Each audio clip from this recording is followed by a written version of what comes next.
People are actually watching the recordings. All right. So one thing I heard this morning before we get into our videos and start looking at movement that I really liked and I just wanted to share was a coach that's by me. He's in Georgetown. His name's Connor. He's a level 4 coach. He's on staff. He's at the gym that I actually did my evaluation for level 4 at. He's a really cool dude. He did like a little interview. He's helping another coach prep for his level 4. And the coach asked him, what's one thing you want to see coaches do a better job at and start to do more? And he kind of laughed and he said, coach, which is, it's like a funny response. But his point was a lot of times coaches, do their whiteboard brief, they do their teaching. And then he was like, and then they become lifeguards and they kind of step back and they just oversee everything that's happening. If something really bad's happening, they jump in and they fix it. But other than that, they're not really engaging. And I thought that was just a really good quote and like just something I wanted to share. To not go into autopilot and don't lifeguard your class, try to coach your class. I just thought that was cool and wanted to share it with you guys before we jump in. Especially in the Metcon, I think that's the easiest part to kind of just throw it to the wind and send it in. Okay, let's find our first video.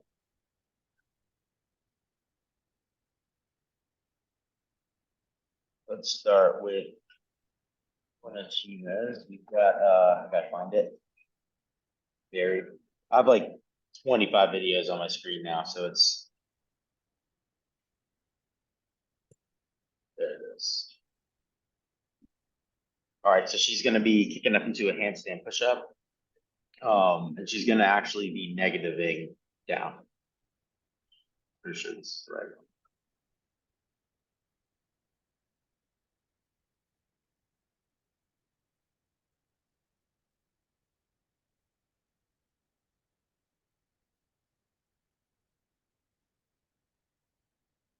Play it a couple times. Mm-hmm.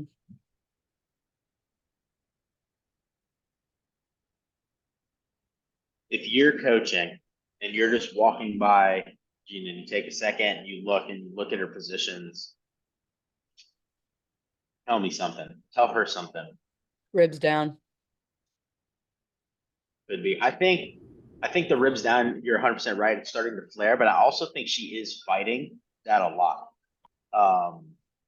Like she's trying to go so slow, which I'm a big fan of that, especially like when we're running classes and getting warm-ups going, making sure people do have this control before really getting into like kipping. So I do think she's fighting it, but I do think like chasing that virtuosity, like they could be tucked a little bit more. What's something else? And like think of like the broader, think of like the broader class, like other things that could be happening with other athletes, and then what she's doing. I think she could just have more tension in her legs, like in her glutes and legs. More of a definitive lockout to keep that tension. I would say like squeeze your butt. Yeah, squeeze your butt could definitely get the glute involved.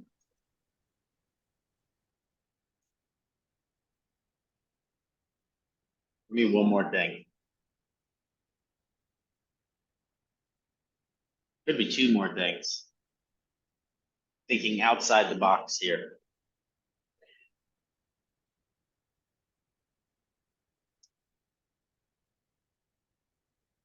Maybe How is it? Go elbows ahead, G. more forward.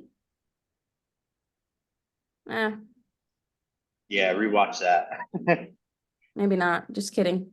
That's actually what I would say, but it's not. I need your elbows forward. I would actually be like really good job getting your elbows into that position because you have to consider like if she was not on the wall and we pulled her off the wall, you're 100% right. It needs to be a little bit more of a tripod because if she was just trying to free balance, there wouldn't be enough of the triangle like on the head side. So she would need more of an equal triangle. But the fact that she's on the wall gets in the way of that. She can't fully get into this perfect tripod. I think the first thing I would actually give her if I was in class coaching, and especially because there's probably something else going on that I need to triage before Gina, is I would tell her, good job. I really, really like that she puts a really good emphasis on that head going forward and those elbows being tucked a little bit. Like if I put a barbell in her hand and I flipped her upside down, that position wouldn't look super weird to me. That would look like a pretty good barbell position and her head would slide back in place if she was like shoulder pressing. So I like that she has that direction. And D, I like that you caught, like when you looked at it a second time, you're like, never mind. So I would actually throw her a compliment on that. I also really like even though like she's probably intentionally tempoing here, I like how cautious that she's being. And even in this last little bit, you can tell that gets a little hard. That last little range of motion, she doesn't just give up and let herself totally slam. She does try to fight it, even though it speeds up. So those two things I love, and I'm gonna give that constant like good feedback on because I want to make sure she also keeps trying to do it because that's only going to make her handstand push-up better. And then beyond that, to Issa and Elise's point, our job is to coach and is to make it better. So with that, I'm going to compliment sandwiches probably and then say like, we can probably tuck the ribs in a little bit, or maybe I'll just start with the butt. Maybe you can squeeze the butt a little harder. I think it's maybe more ribs than butt in this situation here. But I want to give that positive. So with the positive reinforcement, I like this video because it's really easy to just be like, nice job, Gina, and walk by and be like, nice job, Justin, and just kind of give those like easy tickets, like make the athlete earn that positive reinforcement, that compliment ticket, right? And I'm telling her why I'm complimenting her on this. Does that make sense to you guys? Some other stuff I want to talk about. When I coach the handstand push-up, I want athletes to show me this control, right? There's a lot of people that can kick up on the wall that can do kipping handstand push-ups, and they're going to be able to get through a workout. But this whole bottom half, they don't really have this prerequisite strength, and they basically just start jackhammering their head into the back. Through my years of CrossFit, I've seen a few different people have like cervical neck issues and like compressions and like slips.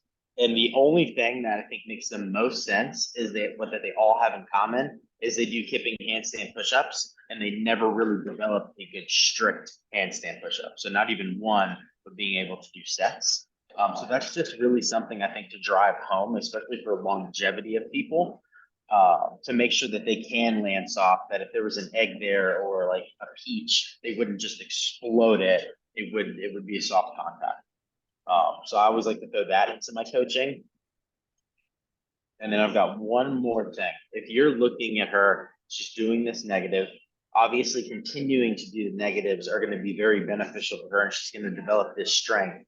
What's something else you could maybe program or prescribe for her that's going to help her very specifically, right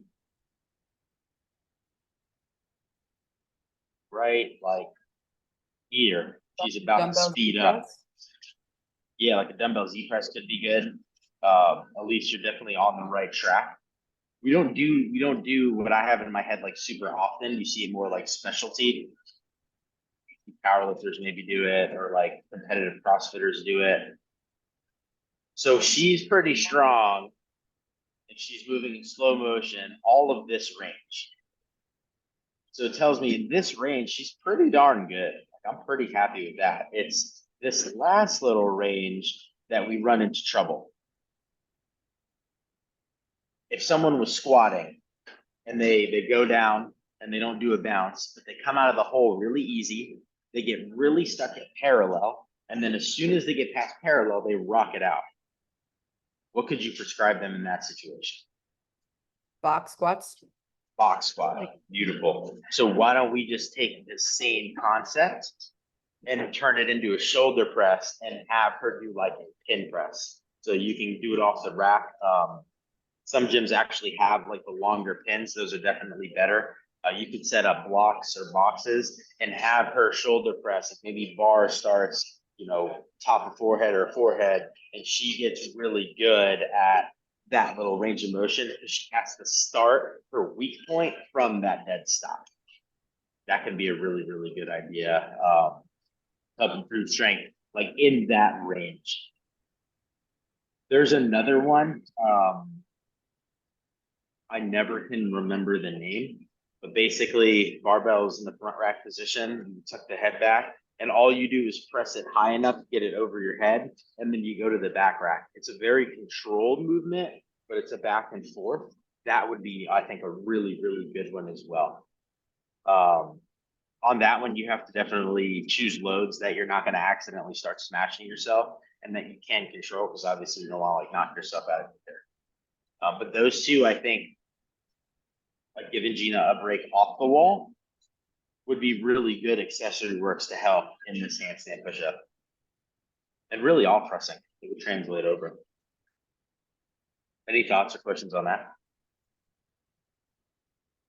So I think as coaches, like you guys did a really good job in finding, I think the one little fault that's here, you got it. You are going to coach her and give her that. Make sure you give her the compliments of the things you also really like, and then put your thinking hat on and like, how can I make this even better and grow that? Because I think, we're trying to be coaches and professionals, and if we're gonna quit our full-time jobs, not saying you guys this is your goal, but like if any of you have this goal, you're gonna quit your full-time job and you're gonna be a CrossFit coach, or one day you aspire to open a gym, like we need sources of revenue that aren't just coaching class. So stuff like analyzing athletes and being like, hey, you know what will really help you? Doing a pin press, I'll show you what it is. Like you're giving them that. That gives them to buy the trust in you to potentially hire you for other stuff that can help you. So it's that you doing sales. I mean, you doing your job and doing what you're supposed to be doing and helping people like we love to do. But it's also like inadvertently doing like sales when the time comes, like that person's gonna come to you to get the help and to get the service rather than go to somebody else. Does that make sense to you?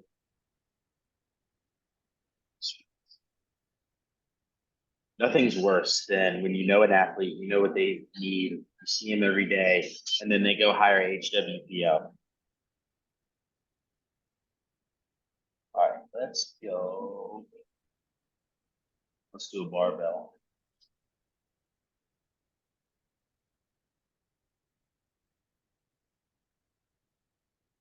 All right, this is a snatch.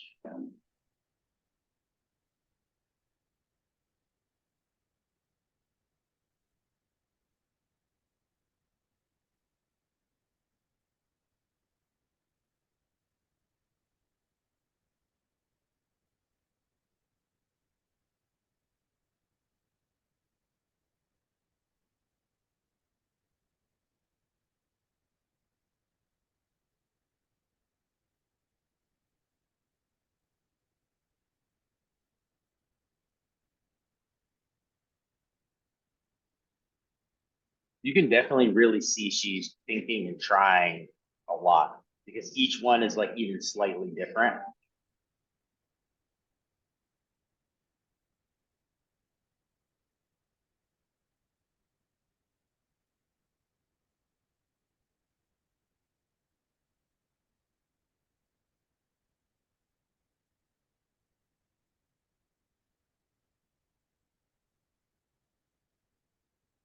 What's something you guys would maybe have her work on?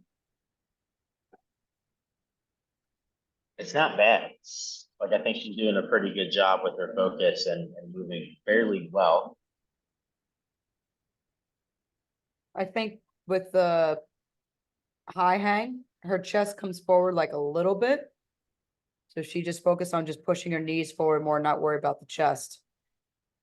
Yeah, I think we would be in the same ballpark of starting to work on the same stuff. Let me pause on that high hang. So first, I like she takes her time here and tries to do a pretty good clean lift off. That's a Mike Berger thing. If you're doing hangs, make your pickup like you're cleaning, like you're snatching, get in good habit. All right, so let's pause. Right there, she kind of comes forward. Right, it's not. I wouldn't say it's like overly egregious, but it's definitely there. So I think I would start with this as well for a couple of reasons.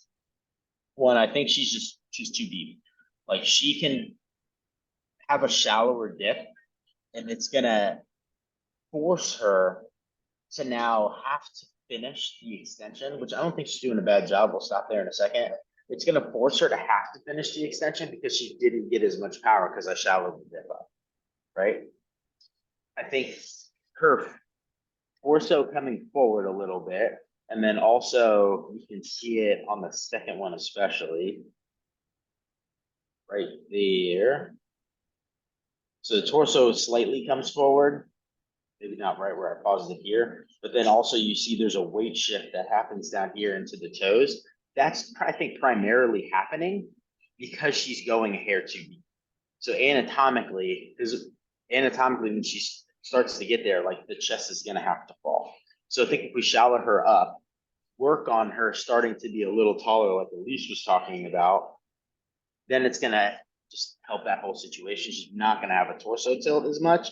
She may not have a weight shift as much.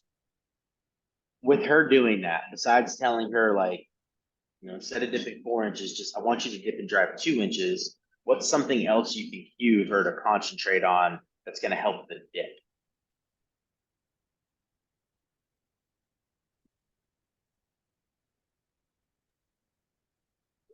I mean, I guess I would maybe, without a barbell, put her against a wall and have her do the dip against the Sure. wall, keeping For her sure shoulder. to do that. Yeah. Yeah, because what is that dip? That dip is the same dip as a push press, Uh-huh. as a push jerk. So that's part of the reason also that I would start with this, because not only do I get to teach her a really good finishing position of the pull for Olympic lifts, I'm also inadvertently teaching her the movement mechanics and where she needs to be in like that muscle memory of a really good push press or push jerk, split jerk, dip and drive too. So it has some like bleed over in athletic skill by getting this really down. So yeah, putting her on the wall, that can be a really good one. Do you guys know that? Where you have to dip and drive, the shoulder blades have to stay on the wall as well. What's maybe one more cue? Think about the low body here. Maybe tell her, I think Elise said it earlier, to push her knees out when she's coming down. Yeah, push the knees out and give her some more space. So that dip and drive is such an interesting thing because it is a knee initiated movement. But if we initiate knees and they go just straight forward, then the weight starts to go to the toes. If we initiate the knees like a V or outward, then we stay a lot taller and that weight distribution in the feet stay a little more centered in like heels. I always tell people it's like a ballerina. Like you guys can all picture when the ballerina does their little move. So it's like a ballerina dip with the feet flat. So I would start there and just have her really hone in on that, because I think overall, let's play it through again. Like if you watch the rest of her lift, there's a lot of good stuff happening. But she looks fairly comfortable there, pretty sound position. There's a little bit of balancing, but I think that could come from that dip and drive and that toesiness. You see it the most on that one. She shifts forward, she lands forward. So I think if you take the forward shift initially, she doesn't land forward anymore.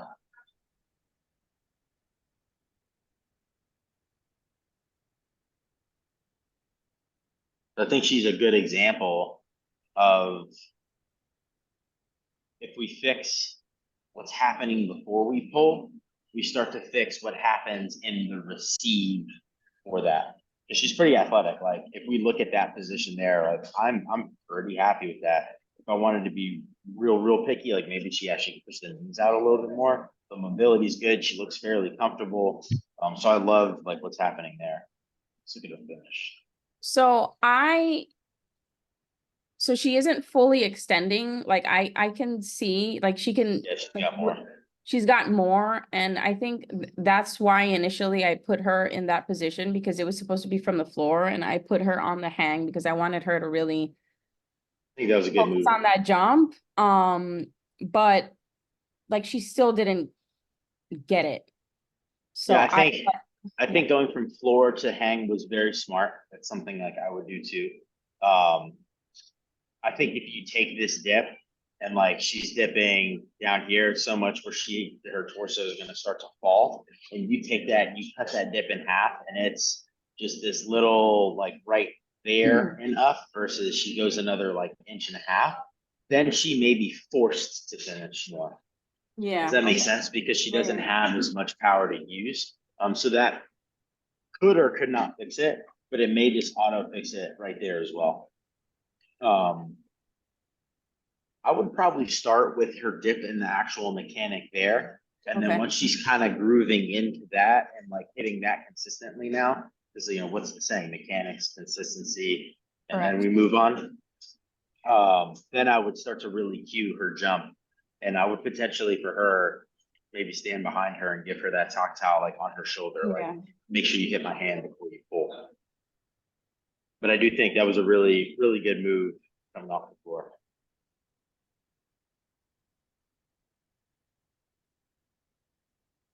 Do see if we see anything else. Like this is, I think, the first time that she's ever engaged her shoulders like that. But she's always rounded and soft. Yeah. You can actually tell when she's here, like look at her, she's like, the way she starts, it's like, she doesn't know immediately where to go. She kind of does like a weird shoulder roll and is trying to find it. So you can maybe definitely tell that this is like kind of a new concept for her to get that tension there. Yeah. You know what my favorite one is? It's kind of gross and you don't have to go to this extent, but if you put your hand like under their armpit and you tell them pinch your hand down, it works really well. You say like, imagine my hand's a magazine and the magazine has to stay there.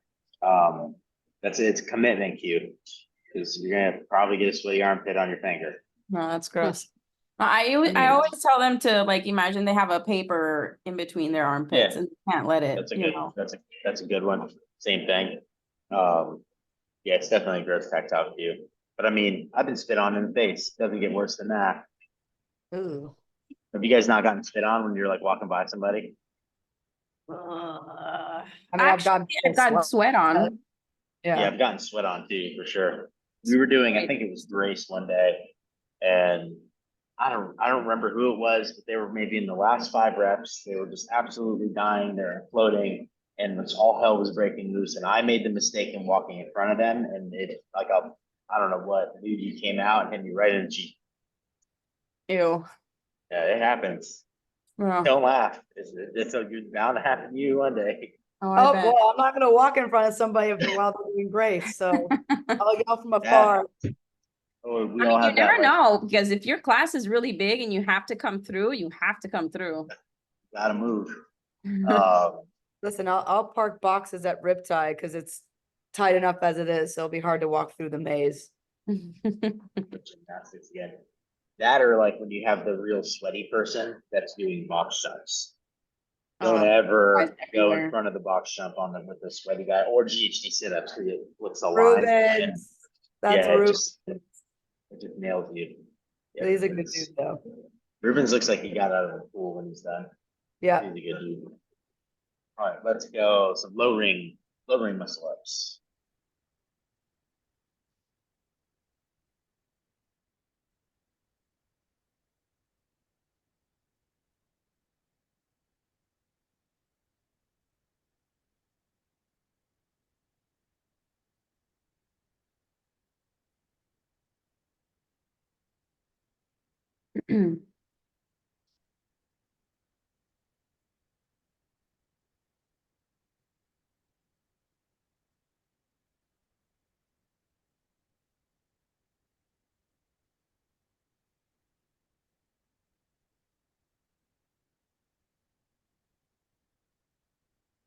I have a good and I have a cue. What's your first thoughts? She has really good control. Her negatives, I mean, she's working really hard. She's Yeah. staying tight throughout everything, really like honing in on Trying to low hit muscle very good progression. positions. Yep. So I like the control. It's possible. I like the focus. I like that she's trying to pass through each of these positions. And like, we've all seen when people do the low ring muscle ups and they just kind of are jumping up and down. And I'm like, I don't even know what that resembles, but it's not a muscle up. So a lot of really good things happen. So I really, really do like this. The two That's things I the guess. good. I would give her feedback, and then what's your, go ahead with your So thing, Steve. full range of motion coming down through that dip. I think her shoulders need to come up further down. And also she needs to fully extend at the bottom as well. So which, So right you're there. talking, Yeah. so So yeah, all right. So before we're she talking does about the the same thing. yeah, so she needs to come down and bring her shoulders, like touch the rings and then do the transition back. Yeah, that would actually be my feedback as well. The positions and like everything she does from here, like how close she stays, she goes to that fist bump at her sternum, she gets a false grip reestablished. There's a lot of really good happening here. So I am really, really happy with that. But I agree with you. I think we do need to get deeper. Because like turning over that ring muscle up is like, I don't know if Jimmy can reply right now. I can't see her, but like, I don't know if she has ring muscle ups or not, but let's assume maybe she doesn't because she's working on this. She's probably not going to turn her first one over and land here like she's been doing them for the last 5 years, right? She's going to land. We've all seen it in this, like, oh my God, I made it. And their hand is like touching their armpit type position. So I really want to train her in that position and get her as strong as possible in that position too. And then the other thing is like when the dip out happens, is it easier to box squat to parallel or go ass to grass? Like it's going to be easier to shallow the squat up. Same thing with the dip. Like that catch is probably going to be there, and I'll be damned if she turns over or it's a member that turns their first one over and then they can't finish that dip out because they're in that really, really deep dip and it hasn't been like necessarily trained. So I wouldn't change a single thing. I would have her just keep doing exactly what she's doing, but let's finish this range of motion here before she turns those hands over to the sternum here. The very bottom, I think Dee brought this up too, like finishing that range down here. Ideally, yeah, perfect world, but like for the skill, I think right now, I'm not gonna like, I'd rather see this than like lean back all the way. Especially like if we're teaching class, having false grip in, like we talked about, having the little arm bend makes it a lot easier to keep that false grip. So if most of my class is doing this, it's okay. Like if someone's able to lean back, even better. I love that. I want to see that, but I'm not gonna force them there if they start to get weird, here with the wrist. That would be like my secondary thing. So let's play it one more time. I'd also say look forward instead of down. Yeah, that would be like a simple one. The look forward one too. It's definitely something we want to establish eventually. But I think like with the level of concentration, have you guys ever noticed that like no one looks forward? So I almost think like them looking at the ground, it like gives them a little bit of like maybe a balance point. I don't know. So that would be like kind of a secondary one too. Like I want to see the range of motion first, and then we'll address where the head's going. But overall, really nice job, Gina. Yeah, let's hit the range. I know you don't want to take your time in that position. Not fun.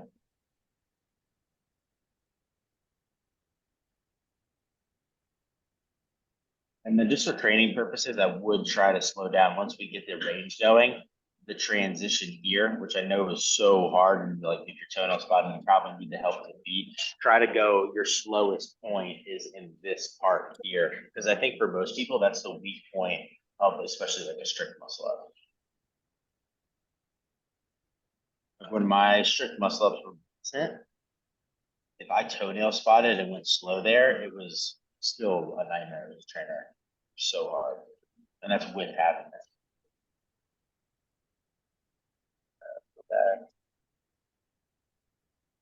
Back the barbell.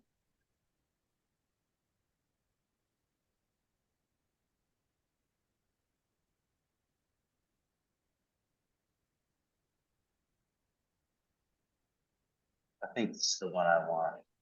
There's one where you're cycling, Justin. Yeah, this is it. Oh, this is, there's a clean and jerk too. I think you're doing Gwen. We'll do this and then we'll get Gwen. I'm gonna restart it real quick.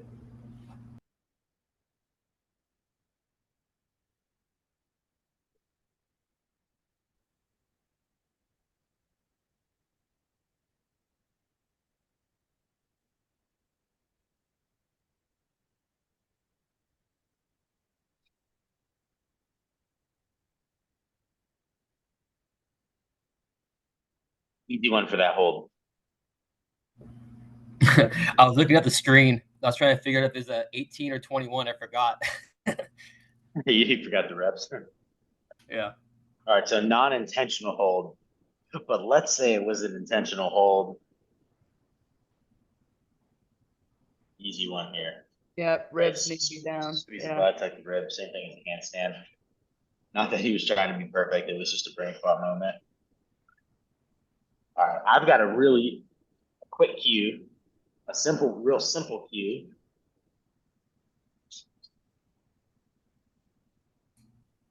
Stand up tall.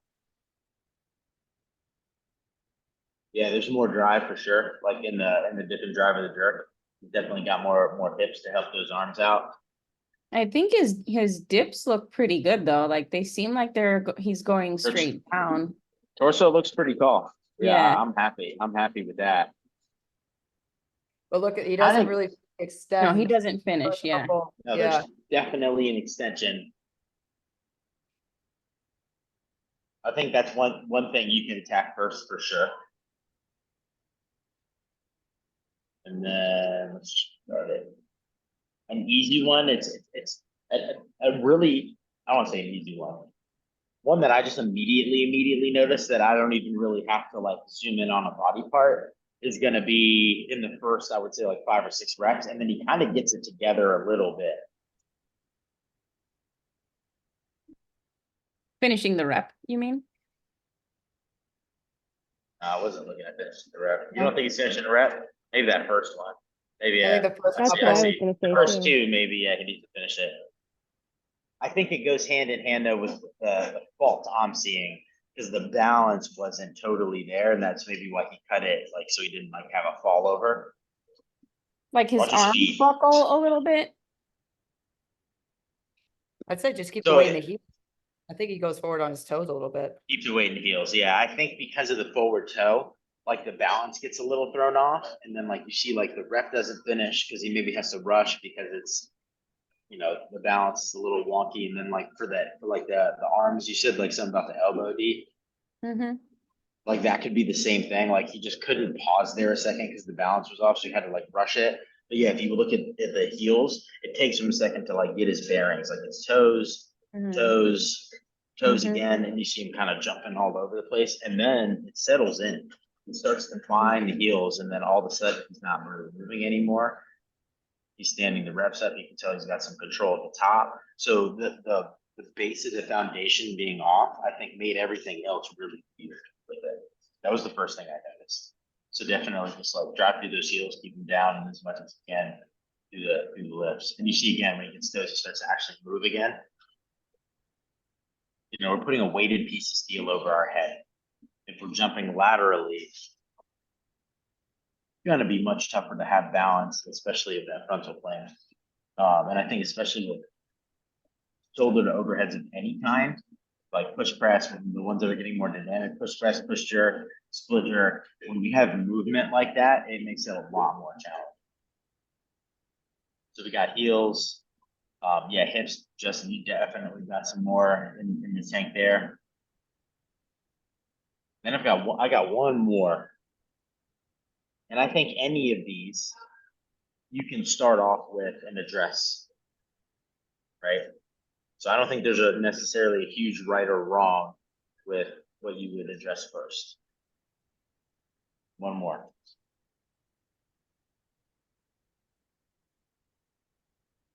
Bring his head through more.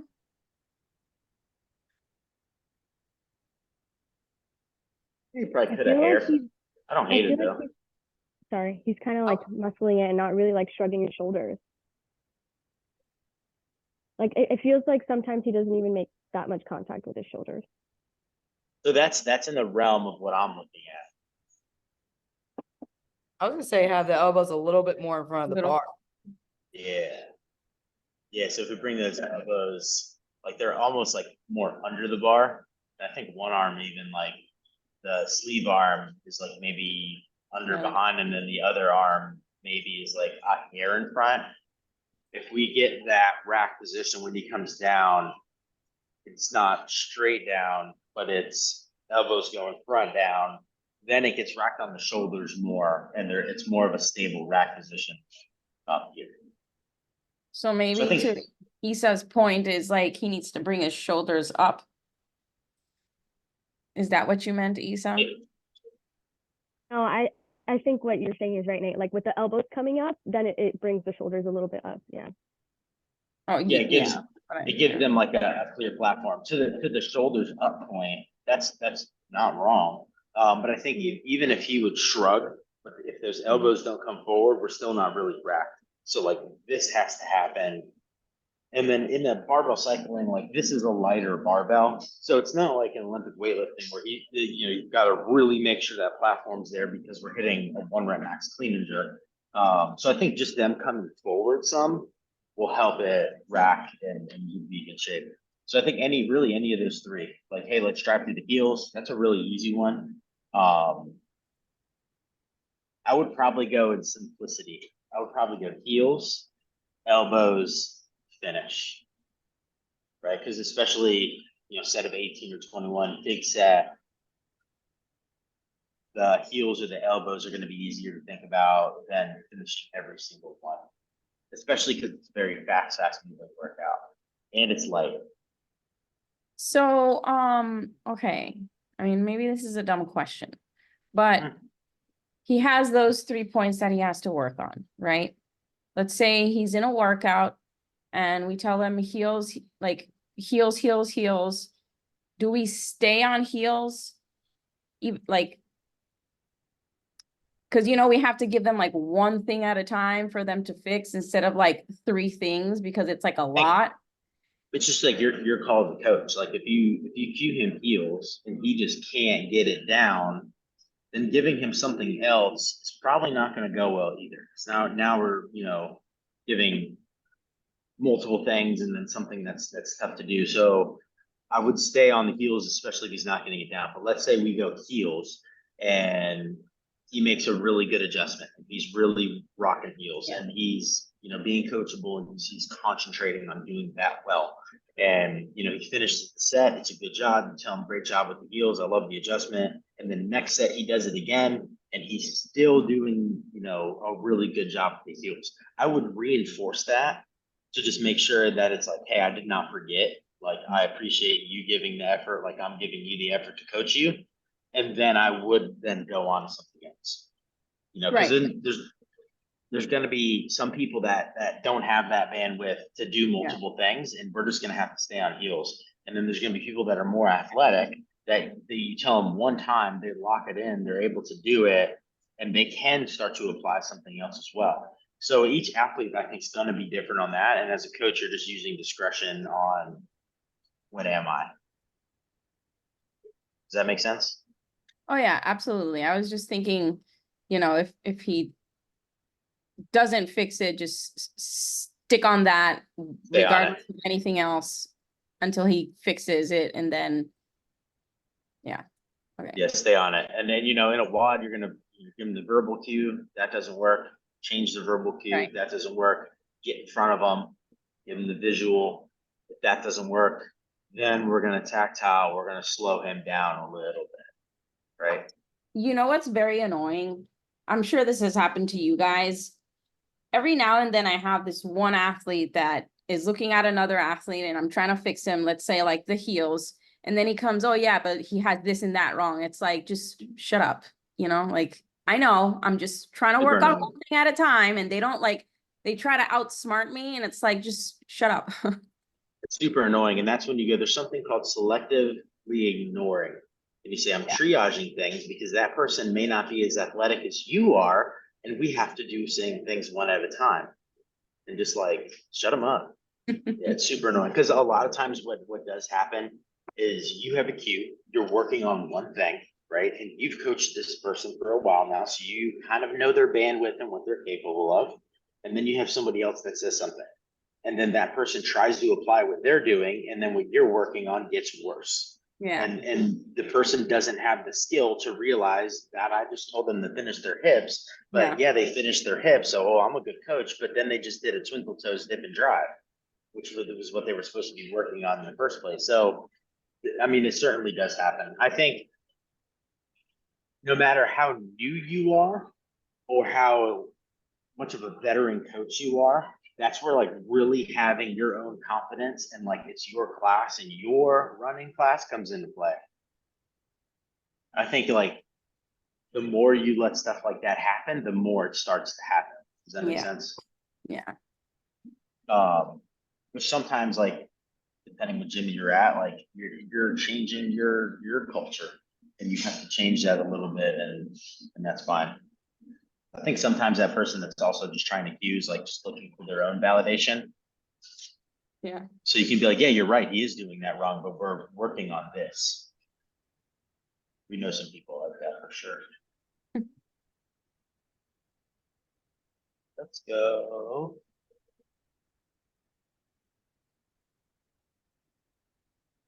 Let's go quarterfinal. Yeah. I gotta find it. Sorry, guys.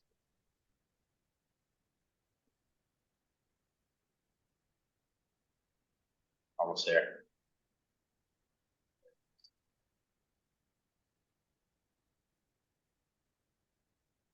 I love how we all comment, like this is taking the time to read it during this struggle.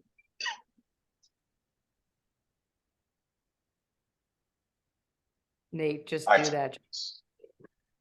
Because I'll get to my comment because it's definitely part of this. Yeah, and whoever Rosie is, stop playing. Like you're gonna understand those two comments in a second. So just for context, this was quarterfinal workout, the one where the cleans get heavier. This was towards the end. Is this a weight you've ever done before, Yusa? But it's like, Never oh done it. no. No. Okay, never so done it would be a PR clean and jerk. So just So for it's like a context, I 20 think pound that is PR, right? Yeah, it's like 20? 20 pounds over my PR. so massively over your PR. And you Mhm. should walk away from this, I think, today feeling pretty good. That's what I said. I mean, you got under it. Mhm. Oh yeah. See, you already That's know. You pretty guys, some of you guys fucking watched it awesome.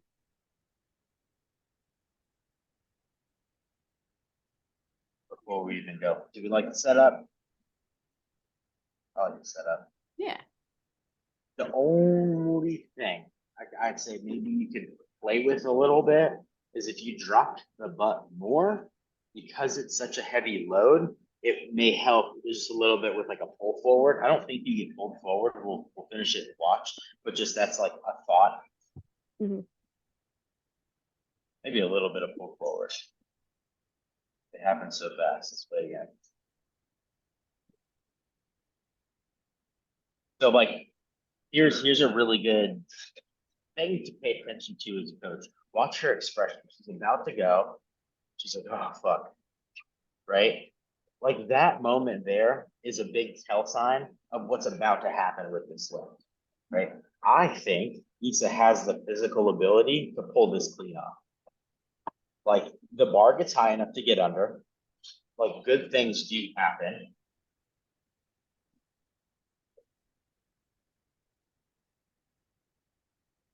And you're Issa, kind of like, what's hell. your front squat max? I don't know off the top of my head. Let's drag this real quick, because I'm just gonna break it down stage by stage. So the lift off, I think if the butt was lower, it may help this lift off a little bit. But see how the chest now goes like parallel to the floor? I would say it's a little too parallel to the floor. That's where it's like starting to pull you forward, and then when you finish, it's not terrible, but the feet do slightly come forward in a jump. So we know that bar is pulling you a little bit instead of you pulling it. So I think especially with these heavy loads, what is this bar in relation to your body weight? Is it close or more? More. More? Yeah, this is 155. I weigh like barely 100. So substantially over your body weight. Hmm. So like we really have to play the game of we need to get things shifted back. I need to make sure that bar does not hold me at all. Because if it does, we're not going to probably finish this lift. So that shift back, that the lats engaged, pulling the bar into you, and like almost like your momentum's going. Like you were going to backflip slightly. Like we need all of it going that direction. So I think when you take off, it kind of pulls you like teeters you, and it starts to want to just slightly pull you forward. I don't think you did a bad job, but I think it's slightly there. Yeah. Big win for the day. Love that extension. Really, really nice job with that extension. But in this extension here, look where the bar is. Hmm. Now it's flicked out a little bit. Like you have those looser shorts on. Like if this was close, it would have kind of like pulled those shorts off. Hmm. And then it actually was pretty damn hot. Like you don't even technically have to squat clean that. Like you could technically stick that in. That could be a power clean, right? Mhm. I'm not saying it's going to be an easy stop. It's probably going to push you down there, and that's okay. But just for the confidence of your own to know this bar is high enough, it's there, right? But then you're just kind of like, hell no. Like this looks like you're about to rack and be good, and then as soon as you start to feel it, you're just like, you like let it go forward. So in this lift, as a coach, like what's your like first emotion you want to do? Let's say she's about to throw it again. Just commit to it. Yeah, Yeah. it's a commitment. It's a commitment issue, which I'll be the first one to say. On cleans, it's a hard one to commit to. It's nerve-wracking. But what I will say is I think the first time you can commit to a clean and you can get under it and you go to stand it up and you don't stand it up and you try your damnedest to get there, you kind of realize it's okay. Like it's okay to commit under a clean and just not be able to get out of it. It's not as scary as it seems. So I would say commit to it. That's a big one. And that's, I would say, potentially all of us on this call have done exactly that and we don't commit. But I think that's good. Maybe not 20-pound PR, but you definitely have a clean PR in that tank. Yeah. And I think that's why, Rosie here said stop playing. I said do that shit. Like we see that lift is actually there. So that's a hype your athlete up moment. Like there's good things going on. Like nothing in this lift scared me as a coach that she's gonna get hurt or compromise herself. So like this is hype, yell, scream. This is the time to be a cheerleader. If there is any. If Olympic lifting coaches smack their athletes, try to fire them up, at least you should have smacked her. I think I might have scared her if I smacked her, so. Yeah, maybe. Anything else you guys want to throw in here? And Lisa, you can chime in too, obviously. You're a strong girl. Thank you. Like you're stronger than somebody of your weight would normally be, I think. Mhm. Mhm. The word for that would be pound for pound, Eso, what he said. right? So like if you did a really good example, if you did an Olympic weightlifting meet, and I don't remember the term they use right now off the top of my head, but they're a Sinclair. And the way we ran the meet was going to be a Sinclair winner, which a Sinclair winner is there's no weight classes, but it's like pound for pound who actually lifted the most. Like I think you would have a really good chance of winning because of that. So like when you ever have thoughts, and I know you have these thoughts that I need to be stronger or I'm weak, like you should remind yourself for your size, you are extremely strong. Absolutely. That is a thing.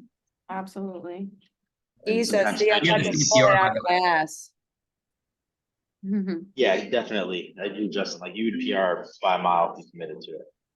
And sometimes coaching is definitely gassing your athletes up and like reminding them that they don't suck. Because I think every day, especially when we do CrossFit's super hard. It's very easy to be like, wow, I suck every day. But that where your mind goes, you follow, your fitness follows. You guys want to sneak one more in? Yes.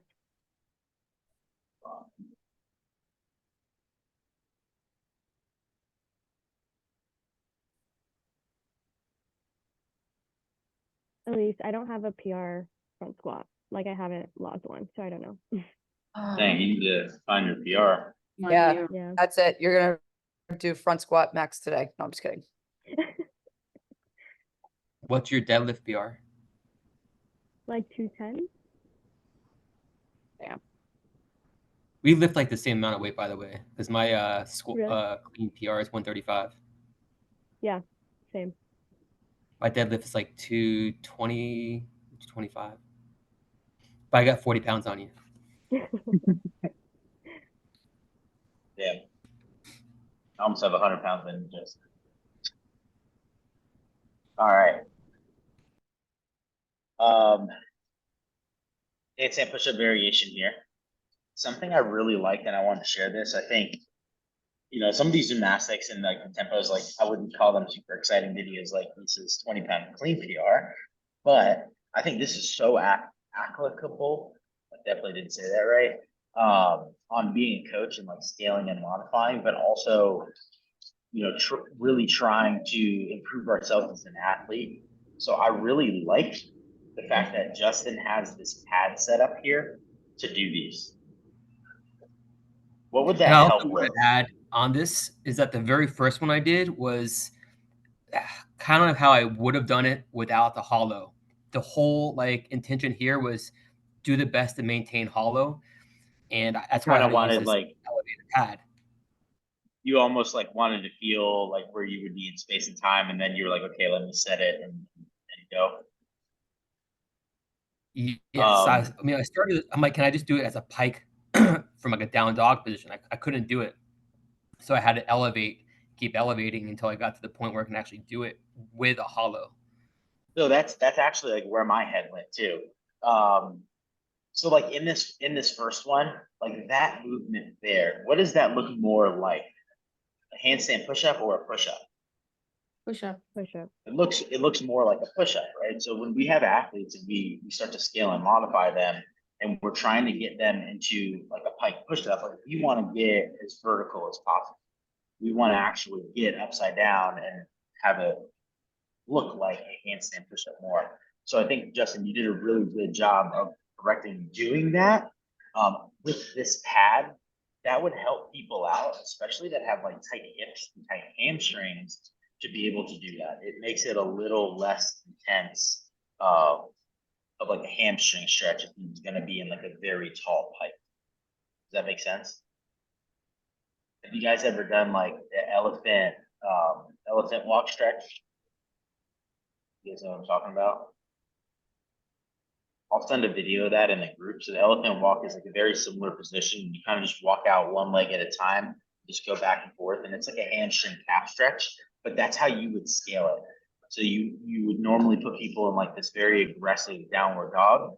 But some people don't have the range of motion to do that yet. So you would put their hands like on a box or a pad like this. So using that same concept. So I think that was great, Justin. Let's look at the actual movement now.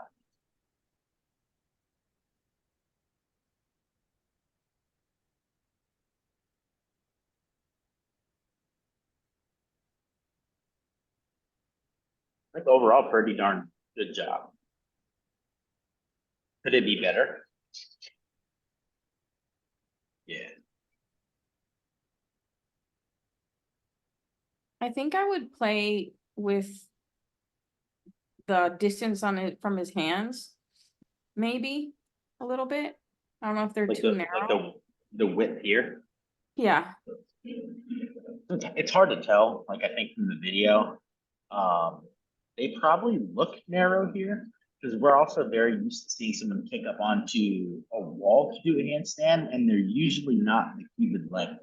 So the cubic length would be like fingertip to end of elbow. And like when you actually look at that, if you think of that being your hand placement, if you just put your elbow up and imagine that, it's pretty narrow. it But is. that would actually be like a very like sound position to use. So I think like the hands probably are okay. I don't think it would be detrimental to play with them though, and like get used to being a little bit wide, because like we're CrossFitters, even though we want to be as successful as possible in gymnastics. Like if it comes down to it, and the open or quarterfinal or whatever competition starts tomorrow, like it's going to benefit Justin to widen the hands out a little bit on his handstand push-up, because it's going to make it easy. So I think having those degrees can be a good thing as well, depending on what your personal goals are.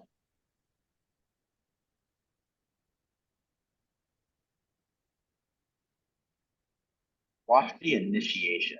Those is what I want to say. Maybe you should go a little bit more forward, Yeah. his head. Yeah, I think the tripod could be a little bit better and more balanced. Like I'm very happy that there is like it's head with fingertips. So like if I look at that position there, or the contacts, like the elbow's at least starting to trend and track in the direction I want it to go. So I know he's not gonna like fuck his shoulder up. Versus you've had those members that go down like this, and you're like, oh my gosh, my shoulder will come out of my socket. So I'm happy with that, but I do think that head could be maybe here and totally in front of the hand, and that would be a better position. It's going to make it a much harder position to press out of, because now the triceps really have to start to play ball. But if you remember, who was it, Carl Paoli in that video we did a long time ago, get there, create tension, squeeze, and then press out. That could be something you implement on the next time you do this. That was actually my number one takeaway, is that I need to go a Looking at little bit this. higher up with a pad. So Just I a can little shift more. forward. But you I'm do, just, like, you I'm definitely. not strong enough in my triceps to do the It's so further hard. head positions. Yeah. And you definitely do have a shift. Like it's very slight, like you lean a little bit, but I think like if you're looking at that shoulder angle needs to actually close and then come down. Like there's your movement. It's the shoulders or the hips, knee, the elbows are the knees. So how do we do a squat? Our hips go back and down So I was gonna versus say, our shoulders for full shift. That was like my biggest light bulb moment when I heard someone say that for the first time. I was like, oh my gosh, it's the same thing. But I do think like Wait, can you repeat it? So your hips are your shoulders are your hips, and your elbows are your knees. So when we squat, our hips go back and bend down. When we do a handstand push-up, our our shoulders close and then our elbows break. Versus if our elbows just break, the shoulder never has a closure.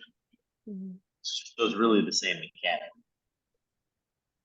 Yeah, Justin, that was a good analysis. Like I think you're spot on for what you're seeing and what you want to adjust here. But I do really love this scale, love this version. I think that's something to play with. And then, keep in mind, games athletes, I think, especially Brent Fikowski, he's a big one that pushes this. Like they do pipe, box, all sorts of handstand push-up variations, right? Games athletes do banded pull-ups. So don't, just because we have pull-ups, we have handstand push-ups, don't pull yourself away from those things. Like they're a great way to get volume in and build stamina in that, right? Let yourself have it. Louis Simmons, one of the strongest people ever with Westside Barbell, used to do the Louis push-up. The Louis push-up is a barbell on the rig, and that's how he used to do his push-ups to get volume in. So he would just basically give himself a scaling option for it. And that guy had like a 650 bench. Obviously, he's strong enough to do a push-up. So like have variance in the versions of things you're doing also. Don't just have variance in the exercise. Let yourself get creative and vary the exercise time to time. That makes sense? And the most humbling thing ever is to put a band on the bar and be like, I'm going to do a set of 30 pull-ups. And you get to 8 and you're like, I'm dying and I'm no repping. It's so true. It happens all the time. All right, it's 12:03. We'll call it a day. You guys have anything else you want to add in? Wins, thoughts?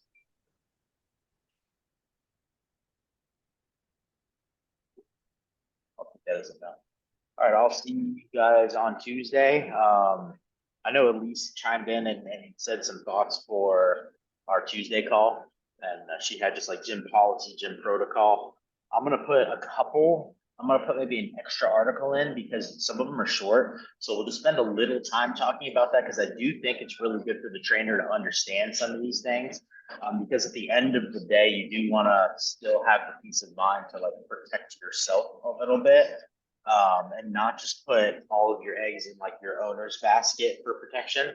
So we'll talk about that briefly, we'll kind of just go through it. But also I want to lead that into like injuries. Because people do get hurt. We do coach people that are hurt all the time. So we'll kind of use like gym policy, lead it into injury, and how to like work with athletes, be smarter on like that front as well. The other thing I thought of too is me and Elise talked about CPR. We're gonna potentially, like you guys that are in South Florida, kind of get something together. So if you don't have CPR, it's a really good thing to do and have. And at least that would include AED. Yep. With Keep AED, your- I think most gyms need to have. I think it's actually, I know in Florida, I think it just became a law that you have to have one. So you guys should be around one, and so training there too, and this is a good thing. I'll keep you posted on that though, especially because we're talking about potentially talking about gym policy and stuff like that. If you guys do have any other things you want to see, just because Elise said that, chime in, shoot me a group text in that, so then I can like plan that as well. So it doesn't have to just be that. If you have anything, let me know, and that would be like our next subject. All right. I have another announcement, but I'll make it Tuesday. So I'll see you guys on Tuesday. You guys, thank you. No.